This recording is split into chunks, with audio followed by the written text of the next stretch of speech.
The scene opens with Howl's moving castle emerging through a dense fog, its mechanical legs churning through the clouds, looking almost like a living beast. Inside Sophie's hat shop, she's putting the finishing touches on a bright red hat when her sisters and mother poke their heads in, getting ready to go into town. But outside, word's spreading about Howl's castle. Back at the hat shop, Sophie is hard at work when a woman tells her that Howl has been tearing the hearts out of women. There is talk that Howl preys on beautiful women. The scene then shifts to Sophie as she's working when her mother appears, asking Sophie to leave with them. There is talk that Howl tears the hearts of beautiful young women. Her mother asks her to join her and her sisters as Sophie works. It's revealed that Howl's castle has made its way to town. Next, she steps outside into the backyard. This is where part 1 of 3 begins. All right, let's talk Howl's moving castle. This time we find Sophie and Markle watching the sea, and Sophie is reflecting on how strange it is to feel peace as an old woman. Later that night, Howl arrives home exhausted from fighting in his bird form and asks for a bath, to Calcifer's exasperation. Sophie decides to use Howl's heart for something nice. She sets up his bath for him. He is worried that he will eventually be unable to turn back into his human form, so that's how Calcifer is feeling. But we know something's afoot as a large battleship is hit by some flying projectiles. It's clear the war is spreading, and many cities are being destroyed, including Howl's home. Sophie, as usual, tries to make her way over to the city market to buy some supplies, and gets caught up in all the military personnel marching around. It's becoming very clear that the war is getting worse, and that the witch is not going to just sit by and let Howl hide from her. The Witch of the Wast's lackeys take her down to the palace to make contact with Madame Suleiman. Sophie talks to Howl after hearing her magic is no longer needed to keep the castle moving, and says she thinks he should go see the king and tell him he wants no part of the war. Sophie, not to be defeated, then offers to go for Howl.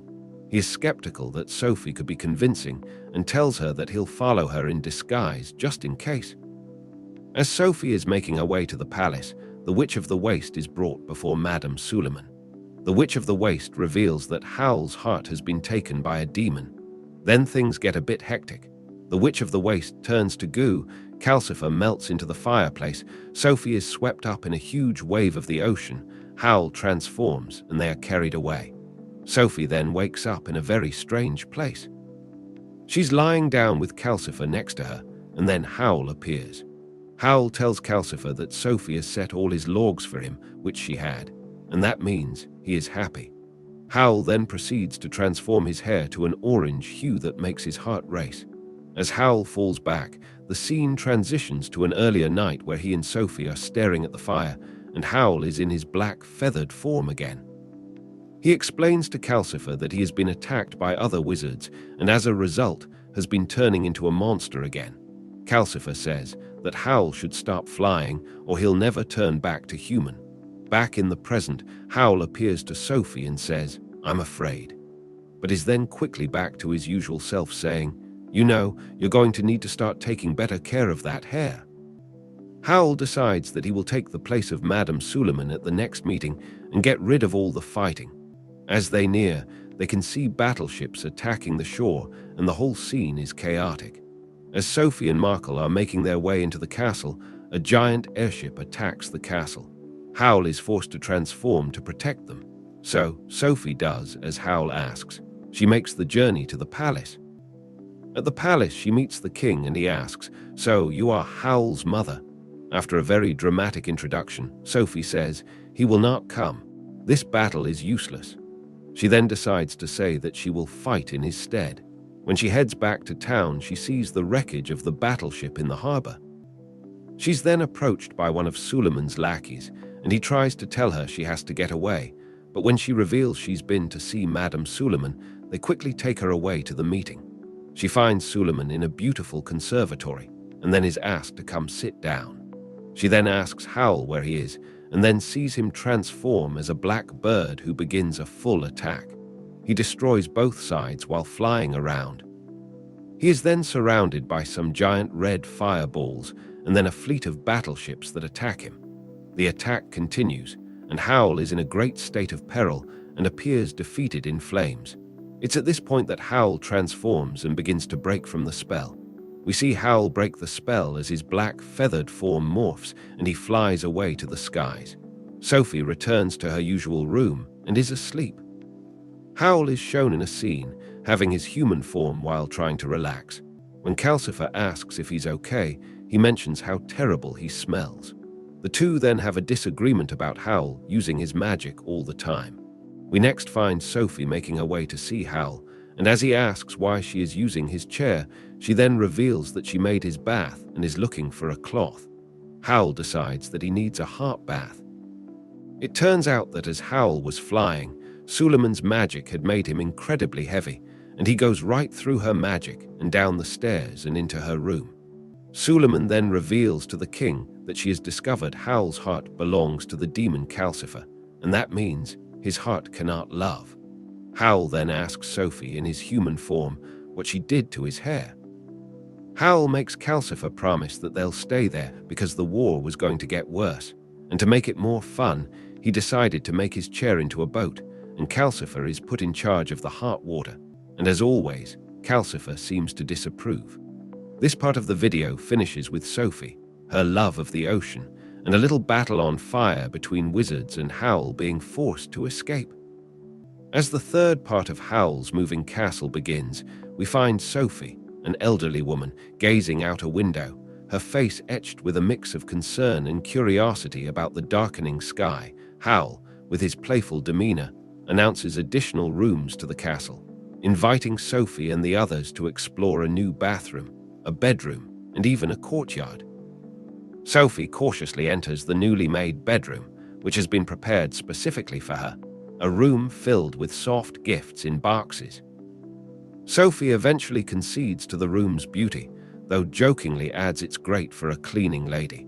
Howl, seemingly unfazed by the barb, then shows her to the newly made courtyard. Markle, the young apprentice, excitedly races to the courtyard to take it all in with his floppy dog-like companion.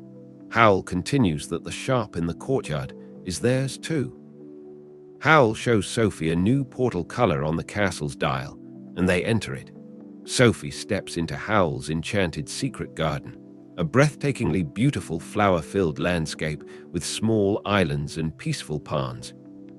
She asks if he used his magic, and Howl confirms that he did, but only a little, just to make the flowers grow. They marvel at the scenery, and Sophie admits the place feels familiar despite her never having been there before, while also noting it also makes her feel so at home. But then a sudden, foreboding change comes over Sophie, sensing that something is wrong, while a mysterious black form begins to cover the screen. She asks what was going on, and Howl reassures her that everything will be fine and that he's setting up things so everyone can live a comfortable life, and even suggests she starts a flower shop given the many blossoms around her, while the image shows a group of black shadowy shapes moving through the sky. He insists they have a home now. The tone then shifts to one of urgency as Howl states he must act to protect them. Sophie begs Howl not to go, sensing danger and confessing she loves him no matter what, even if he's a monster, but he responds in a calm manner that he must ensure everyone can have a comfortable life and mentions to start a flower shop, while he states that she will be safe in her garden. He says he will guard the entrance and asks her to follow him into the portal, and through the portal, Howl brings Sophie back to the castle with a dark and heavy feeling in the air. He mentions another way is coming, and that Calcifer is too weak to protect them and to make sure that he is last through the portal. She accepts with a saddened tone, and she is soon alone while seeing shadowy figures of men in hats and dark clothing, while Howl states these are Salamon's henchmen. And then the door is blown open and the house is assaulted. Sophie tries to get everyone out, but it is then the movie shifts to darkness and chaos, buildings burning, henchmen crawling across the roofs, and Sophie and Howl appear to be caught in the middle of destruction. Howl finally tells her to look at the dial, now showing a new portal color. He says there is a present for her. When Sophie enters the portal, the scene changes to a vast and colorful landscape. The camera then pans out and shows the floating islands that are surrounded by water with mountains in the background. Howl takes Sophie's hand and says to her, "Do you like it? It's my secret garden." Sophie then remarks at the incredibility of it all, and then states, "Did you use magic for this?" Howl calmly replies, "Only a little, just to make the flowers grow." The scene then shifts, and it's clear what the secret is: a beautiful cottage covered in vines, and Howl gently guides her forward to the front door of the small cottage surrounded by colorful fields. The scenes then change between Sophie's calm face and the scene of Howl flying among a multitude of balming ships and more shadowy henchmen in the sky. Sophie seems conflicted with all the beauty that she had just experienced, and then suddenly, Howl is in her path. The battle has come to her home and Howl is injured. Howl and Sophie come face to face after the balming of the city is complete. Howl asks her if she likes his garden and how she is doing. He is in his bird form with blood running from a wound on his face. He then takes her hand. It is a quiet moment. Then the movie changes pace and Sophie is back in the castle, while she stands guard and says it's like a dream while staring at the new scenery, not aware that she is being. The film is now coming to a close as we see Howl's castle has been destroyed. Sophie looks out at the ruins from the doorway in a daze. But it's then a hand reaches out, a hand with the ring of power. It was Howl giving it to her. Sophie feels the magic and quickly uses it to get out of harm's way. It was not long after that they were reunited with their friends, and they all moved into the new cottage. In a beautiful meadow, they are together again, and it becomes clear that the battle is over and the world can begin to heal. Thanks for tuning in. Stay curious, stay awesome, and don't forget to hit that subscribe button for more amazing content.